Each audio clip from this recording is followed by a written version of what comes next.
ეთერს ჩვენ კი ხშირად უთმობთ ხოლმე ქართულ ხელნაწერებზე საუბარს. ჩვენ ერთგულ მაყურებელს კარგად ახსოვს საუბრები ხელნაწერების გაციფრულებაზე, შრიფტებზე.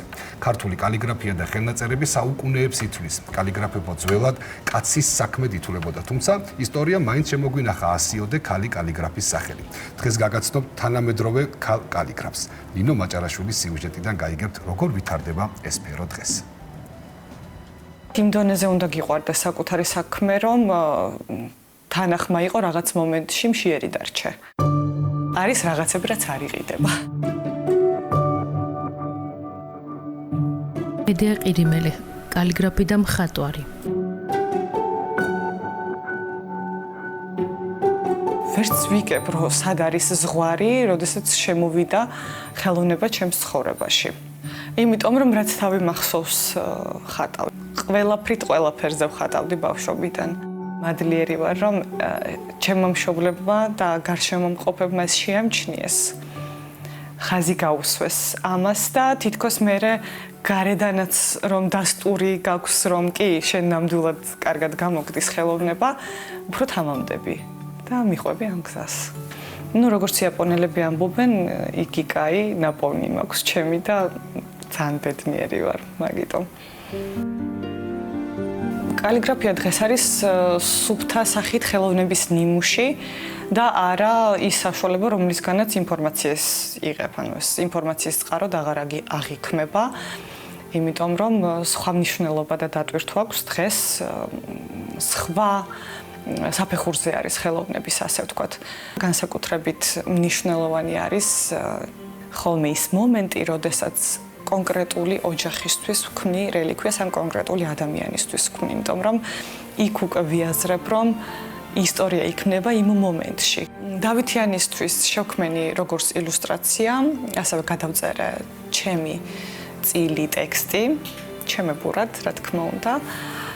და ჩემთვის ერთ-ერთი ყველაზე მნიშვნელოვანი ნაწილი არის ის, რომ მონაწილეობა მივიღე ასევე აუდიო წიგნის ჩაწერის პროცესში. ეს წიგნი შეინახება საცავში და გამოვა ხოლმე მხოლოდ განსაკუთრებულ შემთხვევებში. ძალიან ბევრ შეტყობინებებს ვიღებდი იმ პერიოდში, განსაკუთრებით როცა უფრო აქტიური ვიყავი ამ მიმართულებით.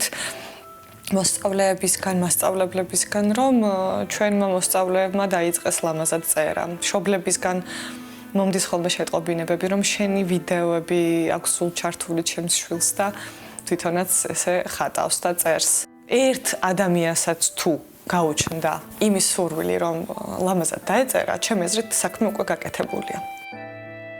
ცოტა ხნის წინ გერმანიაში მოგზაურობდი და მეგობართან ერთად შევედი მაღაზიაში, სადაც საკანცელარიო კუთხის მთელი განყოფილება იყო ფაქტობრივად კალმების. და ჩემმა მეგობარმა მითხრა, რომ აქ დაწყებით კლასებში ბავშვები მელნიანი კალმით წერენ და არა ბურთულიანითო და ძალიან დამაფიქრა ამ ამბავმა, იმიტომ რომ მე კარგად მაქვს გააზრებული ხატვისა და წერის მნიშვნელობა იმ თვალსაზრისით, რომ ეს ბავშვებისთვის ძალიან კარგია. რადგან ავითარებს წვრილ მოტორულ უნარებს, რაც ზუსტად ვიცით და კვლევები აჩვენებს, რომ ბავშვის ტვინის განვითარებისთვის ძალიან მნიშვნელოვანია. მე ვისურვებდი, რომ საქართველოშიც იყოს ეს პრაქტიკა და ასე ერთეული მასწავლებლები კი არა, საერთოდაც საგანი იყოს. მე მგონი იმსახურებს ეს მიმართულება იმას, რომ კვირაში 2-3 საათი მაინც მოსწავლეები დაკავდნენ ამ არაჩვეულებრივი საქმიანობით. ზოგადად ამბობენ, რომ ციფრული სამყარო კალიგრაფიას კი არა, ჩვეულებრივად წერასაც კი ავიწყებს ხალხსა, მაგრამ მე მაინც პოზიტიურად მოაზროვნე ადამიანი ვარ და პესიმიზმში არ გადავეშვები ხოლმე. თუ უფრო მეტ დროს დაუთმობთ ლამაზ წერას სკოლებში, ეს საფრთხე არ გვემუქრება. ჩემს გარშემო ძალიან ბევრი მონდომებული ადამიანი, არა მხოლოდ მოსწავლე, არამედ ზრდასრული ადამიანიც, რომელიც იღებს სიამოვნებას ამ წერისგან. და ვფიქრობ, რომ გააზრებული აქვს ამ ხალხს მნიშვნელობა ხელით წერისა.